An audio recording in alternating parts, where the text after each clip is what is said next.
over on the backside, trying to go for the flank. A flash forward from Joey gets the play of Spawn, already burning down with the Ignite. Anda is here to get the cutoff onto JJ, but he is a tanky boy indeed. Had the flash to get out, but the pillar to block him off. A little bit of safety from the turret, and forces the flash onto Anda. So Crosshairs goes for the smite for the heal. Can't get over the wall, though. Will goes in. Joey on the back of JJ to see if he can offer some semblance of support, but cannot do so. The return kill has been achieved. Joey's gonna have to keep on running. It looks like he's got nothing left to do. Guns with the No flash near passive. Spawn. Yeah, plays away at JJ, but Spawn's got the autos. He is an 80 carry after all. Stick forward. Will goes in. Joey burned down. Another shot should do it. JJ gets the credit for the kill, but it's Dignitas out on top. Water, but they don't have the vision to know the specifics, so Lorlo has to hug the tower. Viper right on his pursuit. It's the 4v1. Comes down with the Hextech ultimatum, and you don't need nothing else, baby. Dignitas' top laner falls at the hand of Immortals. And that's great. It's coming up about 30 seconds before the Rift Herald comes through. The timing from Immortals is immaculate. This is one of the... And with the Sonic Wave, Keith grabs the lantern, back under the turret. Jay flashing over into Tribush, and throwing down the ground between them. Will is still in pursuit. Has to flash from the side of the jungler on IMT. No lives have been lost just yet, but a hefty chunk down onto both sides. Herald is dropped. Both mid laners are already walking up. We're potentially looking at a dive. Again, punch and counter punch. There is a level 7 Will. Potentially looking for a dive, and Keith so low. Ooh, yeah, Keith just took a big chunk out of his HP right there and has to be careful, standing so strategically behind the minions, behind Joey as well. Will connects with the Q.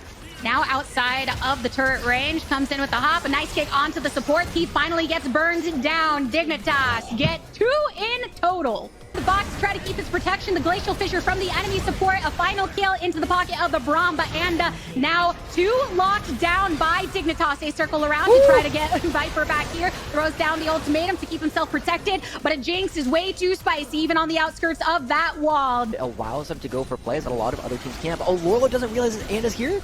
Yeah, Lorlo holding a lot of trust in his heart as he falls right between 2 Immortals members. On the outskirts, the turret falls, but Lorlo getting chunked down once again. Lee Sin is here to follow him, but JJ, Spawn, and Soligo all on the outskirts around this pit. What a stun! What a blast of damage back. Dignitas try to follow up on this, and going to get the pursuit of Pretty so he can have some more safety. Spawn's W just onto the side of Pretty's little pretty head. Clean that out a bit before joining the rest of the team. Oh no, Soligo finds himself into the crosshairs of Viper. Keith and Joey are there for a bit of support, but it is quite the kill in favor of Immortals. I was going to spend time talking about how, you know, very clearly we're getting like this yin-yang arms race where... Let's see if they can find their opening here, because Anda's trying to clear out this ward. The Winter's Bite lands on him for the slow. Will hops through. The kick back onto the jungler, and Spawn should just get a couple more autos to secure that kill. Dignitas taking down the enemy jungler.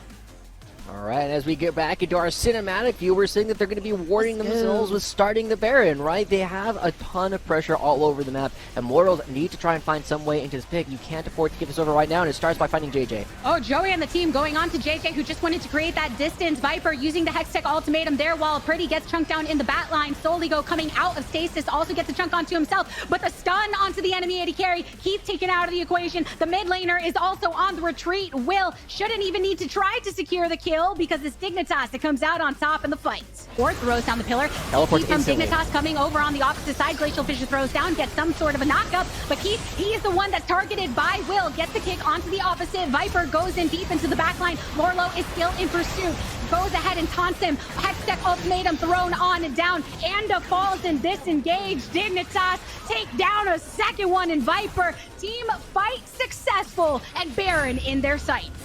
Lorlo's going to have to back, so there's still 3 members of Immortals. It's not impossible for them to try and get this fight, but they're not going to be in a position where they are super happy to do it. Pretty is just now coming in. The Baron is already kind of low. This is such a tough spot to walk into Fog of War.